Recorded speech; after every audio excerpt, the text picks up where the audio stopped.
taking a look at the premiere of a documentary. And the documentary is basically about Cincinnati being named one of the 100 best communities for young people. When Cincinnati got this award, one of the things that was going on when people started to look at, like, Cincinnati has been named one of the 100 best communities for young people. And there were some people who were like, oh my God, that is amazing. And we're really pretty happy about that. And there were some people who went, oh my God, how did that happen? What is happening about this? But when the award came, there was an announcement that was done on Martin Luther King Day. And thus began the questioning. So how did we get this? When did we get this? Why did we get this? And what's really going on in Cincinnati, and who did you ask? So the Strive Partnership and Public Ally Cincinnati came together to initiate a series of 12 conversations that really got started around the community by a team service project that was done by Public Allies. People like you all came and started telling us what they saw, what they felt about what was going on in Cincinnati. And so tonight, one of the things that we're here to do is to give back to the community what it is you've given us. You gave us some information. We asked you, what do you think about this? You gave us some information, and tonight we're giving it back to you in the form of a documentary since it was done. Working with Team BAM, again, our host of the Strive Partnership.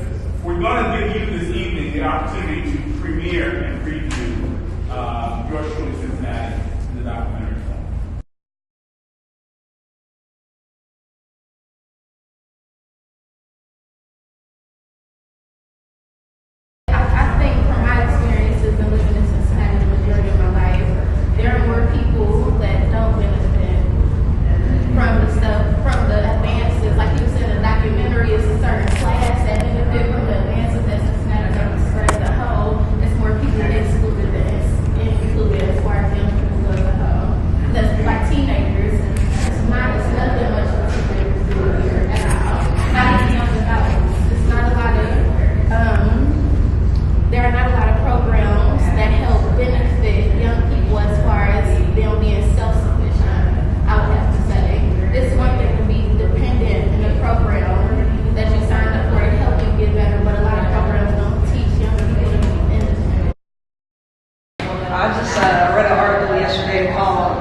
With the internal rules that the city is not even. So I agree with everyone. I'm quite appalled, actually.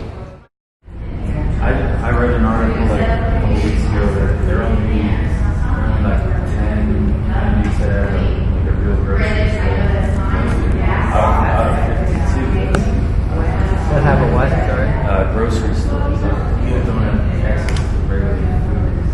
Yeah, they shut down Kroger's, they're doing Harrison, Westwood, shut down that Kroger. My mom was around the corner. Like, she lived around the corner from that grocery store. And now she's like, I gotta travel.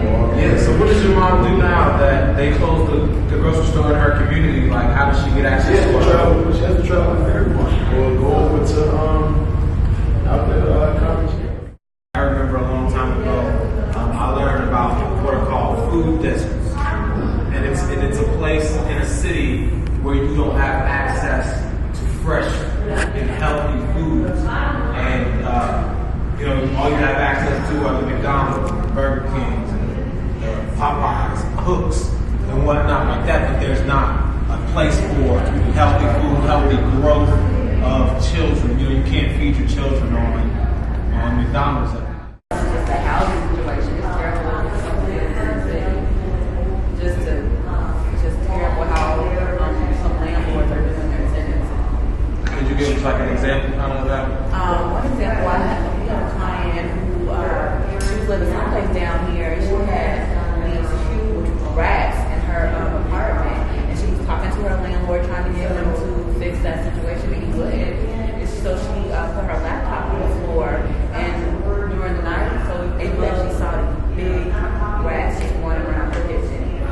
And so she told him about it, and he still refused to do anything, and she had taken it to Channel 9 before he would do anything, he got back to it. Some landlords who take advantage of people who don't even speak English.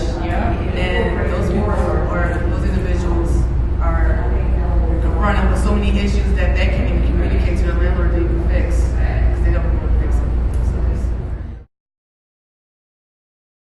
The community would have to get more involved as a whole. The parents, I think school is a big problem. The things that they learn, the children learn in school, and a lot of the young parents don't get involved in school things.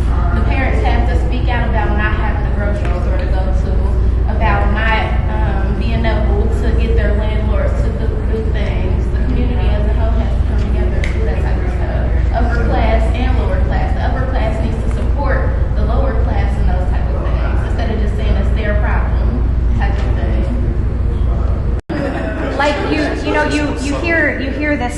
You hear people talk about race. You hear white people talk about race or racism, and they're sure that it's been dealt with. They're sure that that we've handled that, and so, which is absolutely not the case. And I mean, a perfect example of that is the prison system. So it's a clear issue of systemic racism. So if I feel like we really need to tackle again in a real way, racism in America. That it's a very real issue. That it's a very apparent issue. Y'all not gonna stop and try to ask these people what their community is like. You're not gonna try to interact with the neighborhood that you want to come into and try to revitalize and stuff like that. You can't just revitalize it. How does that make you feel to see that type of thing happen? What is that? I mean, what is that? What response does that give you? Does that give you faith? Does that give you hope? Does it upset you? It's like fishing a bowl. Like from a business point of view, I can understand what they're doing. Okay, y'all want to make Cincinnati better as a whole, you got to start somewhere, but it's not in the building. It's like that's the one thing I think they fail to realize, said that they don't actually help these people. Like a lot of the people that come in trying to help don't know how to help, and they have these people that come around and give them suggestions on how to help, and a lot of them just putting their money into it, going off of what these people say. They don't. The problem with me is trying to revitalize the buildings instead of the people. What do we do then? I feel like a huge part of it is just having conversations and bridging all of these gaps and separations that are so apparent, especially in Cincinnati. I think that's one of the first steps, is having conversations like this. What can we do? Generate